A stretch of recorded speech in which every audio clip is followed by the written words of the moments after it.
Matt Chandler said that comfort is the God of our generation, which is why people are so frustrated with verses like Romans 8:28. And if you weren't frustrated, you might be, because it says that in all things, and before I move on, consider yours. Like, what's your thing right now? And be honest, why not? What's the thing?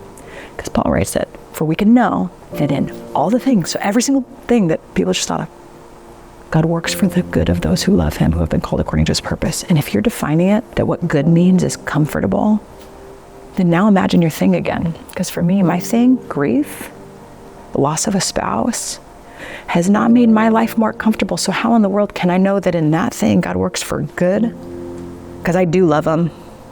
Thankfully, Paul keeps writing.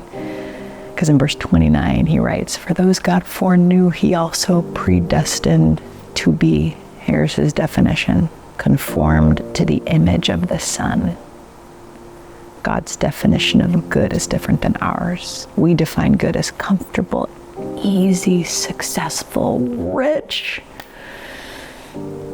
And yet Paul defines it and says, it'll make you more like Jesus, to conform you to the image of the Son. And if Jesus lives within you, he's predestined you to become more like him. And the way that he's going to get you there, the way you're going to grow spiritually is not your effort, not the fruit of your effort. The way we'll become more like Jesus is actually through the very things we're going through. The things that we may have looked at and gone, how could God use this for good? So let me turn it on you.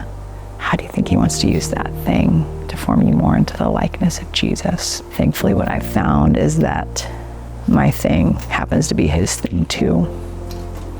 He grieves that this world is not as it should be. He grieves that I'm not as I should be, but he also is with me in the journey.